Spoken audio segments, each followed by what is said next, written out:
अस्सलाम वालेकुम वरहमतुल्लाहि वबरकातुहू बिस्मिल्लाहिर्रहमानिर्रहीम जी। मैं हूं आपका दोस्त मोहम्मद रिजवान और आप देख रहे हैं YouTube channel daily forex trading. अच्छा, आज की जो डेट है, ठीक है, आज की जो डेट है ना वो है 12 अक्टूबर। ठीक है, 12 तारीख है, 10वां महीना सन 2023। और आज का जो दिन है वो जुमेरात का दिन है, थर्सडे का दिन है। सबसे पहले दुरूद शरीफ पढ़ लें, फिर इंशाल्लाह हम बात करते हैं न्यूज़ की और टेक्निकल की।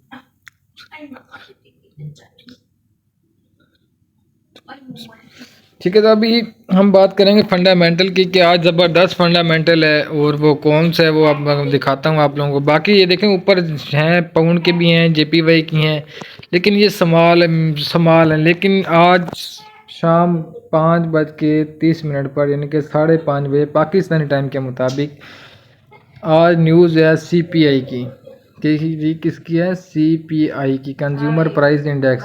ठीक है की बात, ये बहुत ही बिग फंडामेंटल है। अगर एनएफपी के बाद की बड़ी न्यू डाटा है, बड़ा न्यूज़ है, तो वो यही है सीपीआई की जी। तो इसमें अच्छा खासी मूवमेंट देखने को मिलेगी आज। ठीक है, तो ज़रा एहतियात के साथ आप लोगों ने ट्रेड करनी है। काफ़ी अच्छी मूवमेंट होती है इसमें।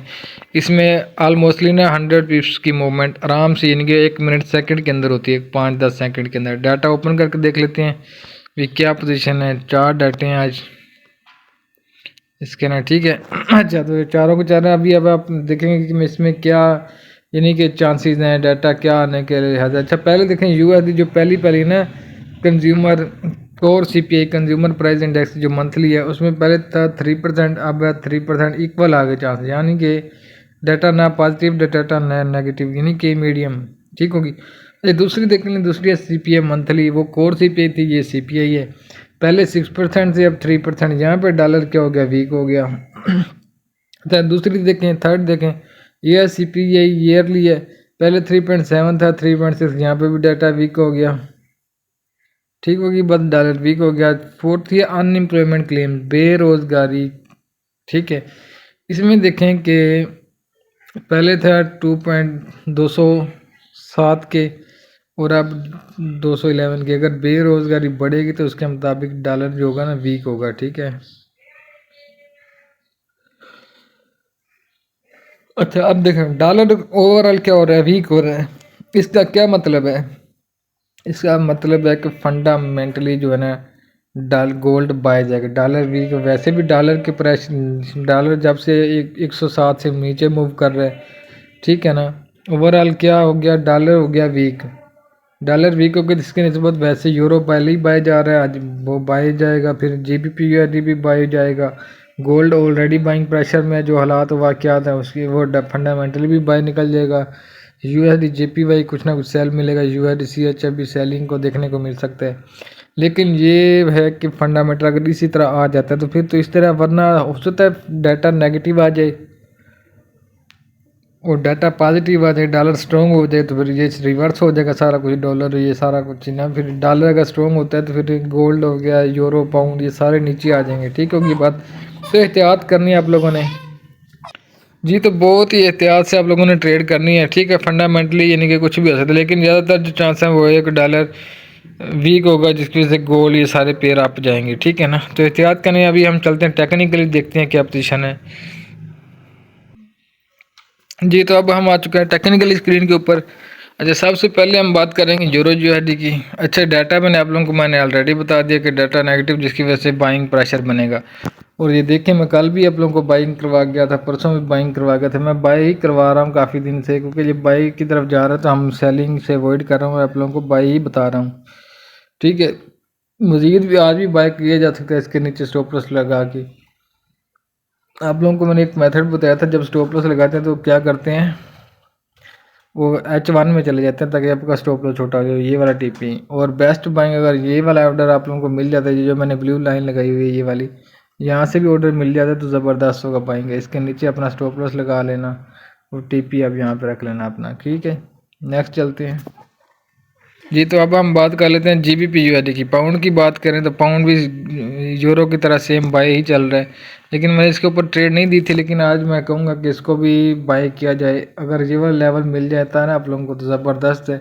यहाँ पे अगर कोई करे तो फिर छोटा सा स्टॉप लॉस लगा के, ये ना हो कि आप लोग, कुछ लोग क्या करते हैं, वैसे ही मैं कहता हूँ बड़ा लोट लगा लेते हैं, फिर थोड़ा सा नीचे आया तो सारी अकाउंट वॉश हो गया, आपने तो बाइंग कहा था वो सेल आ गया। वो ये की ट्रेडिंग तो ना हुई ना, फिर एसएल जो मैं दे रहा हूँ तो इसका मतलब 1% रिस्क लेना है आपने। अगर आपके पास $100 है, $200 है, तो $3-4 का रिस्क ले लेना है, बाकी ज़्यादा नहीं लेना। और मेरा एसएल भी इतना ही होता है कि इन पेयर करेंसी पेयर के ऊपर। और लोड साइज मैं पहले आप लोगों को कहता हूँ 0.01 लगाएं, इससे बड़ा लोड मैं किसी को भी नहीं कहता कि 0.01 से ऊपर लोड की ट्रेड करो। ठीक है, नेक्स्ट चलते हैं जी। तो अब हम बात कर लेते हैं यूआईडी जेपीवाई की। ये ले जनाब, ओपन कर लिया chart UID JPY. UID JPY को मैं सेलिंग के हक में हूँ, लेकिन मैंने आप लोगों को पहले ही बताया कि मैं 150 और 152.00 ये जो है ना 007 लगा के इस एरिया से मैं वेट कर रहा हूँ। 150 और 152 जब ये एरिया मिल जाएंगे तो हम सेलिंग एंट्री करेंगे, वरना फिर देखो कुछ लोग होते हैं मिसाल जी सिग्नल दो ये वो, ऐसे नहीं होती ये ट्रेडिंग। एक वेट किया जाता है एरियाज का, पूरा सेटअप का वेट किया जाता है, जब आता है तो हम करते हैं। ये तो नहीं है कि सुबह उठने के बाद आप लोगों को सिग्नल दे दूँ, ये कर दो वो कर दो, ये चीज़ में थोड़ा बाहर निकले। ये चीज़ें सही नहीं होती कि आप लोगों को अब सिग्नल ही दिया जाए तो काम बनेगा, बताया जाए। क्योंकि मैं वीडियो तो दे देता हूँ, उसके बाद मैं सिग्नल नहीं दे रहा था। क्यों नहीं देता यार, नुकसान के भी तो चांसेस हैं। आप लोगों की पैसा है, अब एहतियात से करें, जब अच्छी एंट्री मिले तब करें। ज़रूरी नहीं होता आपके पास डॉलर पड़े हैं तो आपने ट्रेड करनी ही करनी है, हर सूरत में आप लोगों ने एंट्री करनी ही करनी है। लेकिन वेट के साथ किसी मेरे के साथ पूरा पूरा हफ्ता भी आप ट्रेड ना करें तो क्या हो जाएगा, डॉलर तो पड़े हैं ना आपके। अगर आप लेकर अर्निंग नहीं करेंगे तो लॉस भी तो नहीं करेंगे ना। तो इसलिए अच्छा होता है पॉइंट का वेट किया जाए। नेक्स्ट चलते हैं ये। तो अब हम बात कर लेते हैं गोल्ड की। ठीक है, गोल्ड पे आ जाएं।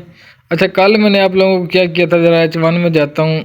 मैंने 1873 से मैंने बार सेल करवाया यहाँ से। ठीक है, यहाँ पे देखिए, यहाँ पे फिर मार्केट है, फिर मार्केट 74 पे गई, फिर नीचे गई, फिर वहाँ पे गई, फिर नीचे। मार्केट ने 1800, मैंने कल एक एरिया दिया हुआ था 1873 से मैंने सेलिंग करवाई थी, और 1878 ये स्टॉप लॉस भी दिया था। ऐसे नहीं है कि ट्रेड स्टॉप लॉस के बगैर आप लोगों को दी। मैंने भी कल 2 बार प्रॉफिट लिया है, इस 3 मार्केट ने तो 3-4 बार प्रॉफिट दिया यहाँ से। और लास्ट टाइम आप लोगों को याद होगा जब 3rd-4th टाइम रनिंग में था, मैंने आप लोगों को व्हाट्सएप ग्रुप में क्या कहा था कि एसएल एंट्री पॉइंट पे कर लें, कहा था या नहीं कहा था। मतलब क्या था कि अगर वापस जाती है तो एसएल हिट हो जाएगा, हम आउट हो जाएंगे। मतलब देख लें, अब एसएल एंट्री पॉइंट का मतलब है, अब देखिए मार्केट कहाँ पे है, 1877 पे है। और मैं आप लोगों को बारहा बता रहा हूँ कि मार्केट में बाइंग प्रेशर है, फंडामेंटली भी अप जा रहा है, और टेक्निकली जो सूरत बनी हुई है उस वजह से टेक्निकली भी अब ये बाय ही है। पहले भी इसने बाय जाना था, लेकिन ये गैप दे गया, गैप की वजह से हम कुछ शेयर की एंट्री देखते हैं। अदरवाइज मार्केट ने जाना तो बाय था। जिस तरह भी क्रैश हुई थी मार्केट, 4-5 दिन के अंदर इसने 1000 पिप्स से ज़्यादा मूवमेंट दी थी। आप लोगों को याद होगा कि 1940-47 से 1810 तक आई है, 1847 तक, ये 3-4 दिन में आई थी। ठीक होगी बात। तो एहतियात से काम करना है आप लोगों ने। अभी इसका जो देखना है, जो आज न्यू सेटअप चलिए, तो कल का सेटअप था वो चल गया। 1873 ने में बार बार प्रॉफिट दिया है। एट द एंड मार्केट 1878 पे भी चल रही है तो उधर ही मार्केट, लेकिन थोड़ा बहुत डिफरेंस तो आता है ना, प्रॉफिट लॉस भी होता है। अच्छा, अगर आप डेली चार्ट की बात करें तो ये देखें ना, बाइंग है। मैं पहले ही आप लोगों को कह चुका हूँ कि मेरे जो टारगेट 1890 आप देख लें, 1890 अब कितना दूर रह गया है। मार्केट यहाँ पे थी पिछले, आप मेरी वीडियो उठा के देख ले। मैं इन कैंडल्स पर ऊपर सर्कल लगा के ना, ये जो कैंडल्स हैं मैं आप लोगों को बताता था यार, ये ट्रेंड रिवर्सल के पैटर्न होते हैं। ये डोजी कैंडल और ये यहाँ ये रिवर्सल का पैटर्न होता है। मार्केट ने एक लो लगाना था नीचे का कि ऐसा हिट करें, यहाँ से लोगों मैंने आप लोगों को बाइंग करवाता रहा हूँ। 1812, 1818, 1814 ये सारे एरिया से बाइंग करवाई है मैंने, एक भी यहाँ पे सेल नहीं दिया हुआ। 1829-30 भी मार्केट 12 नीचे आती, लेकिन मैं बाइंग के ऊपर ही मेरा फोकस था। और आज देखें मार्केट कहाँ पे, 77 और 90 तक मैंने कहा था कि अपने टीपी भी रखें। अब देखें 90 तक पहुँचने वाली है ना मार्केट। बहर ये तो चलता रहता निज़ाम। और ये इस तरह मज़ीद अगर 1890 भी ब्रेक हो गया तो फिर 1929 दोबारा आप देखने को मिल जाएगा। ठीक होगी बात। तो एहतियात से काम करना है। आज अगर कोई सेलिंग करनी है ना H1 पे, अगर कोई सपोर्ट एंड रेजिस्टेंस की बात कर देता हूँ, फिर वहाँ से ही ऑर्डर करिएगा। ठीक है, सेलिंग के लिए 1883, ठीक है, 1883, 1890 ये एरिया जो है ना अच्छा है सेलिंग के हिसाब से। एसएल आप लगा दें, फिर 1900 की तरफ चले जाना। ज़ाहिर बात जब 1890 करेंगे सेल तो 1900 आप लोग करें एसएल लगाना, ठीक है। अब बात समझ आ गई। और बात जहाँ तक बात है बाइंग की, तो बाइंग की जो बात है 1855 का एरिया, 1854 का एरिया, 1854 का एरिया है। यहाँ से भी अच्छी खासी बाइंग सपोर्ट एरिया बना हुआ है, जो बन सकता है।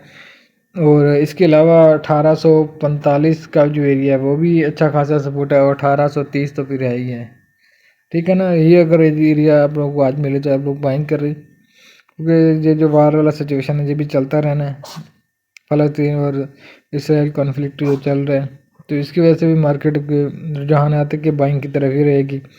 और वैसे भी मार्केट ने टेक्निकली चली है, अगर फंडामेंटल ना भी आप देखें ये आती गई है, ये अपना ये तो लेवल ब्रेक कर देते एक दिन में, अब नेक्स्ट लेवल यही था और इस लेवल से ऊपर ये लेवल टू लेवल ट्रेड करने में क्या ही मज़ा आता है।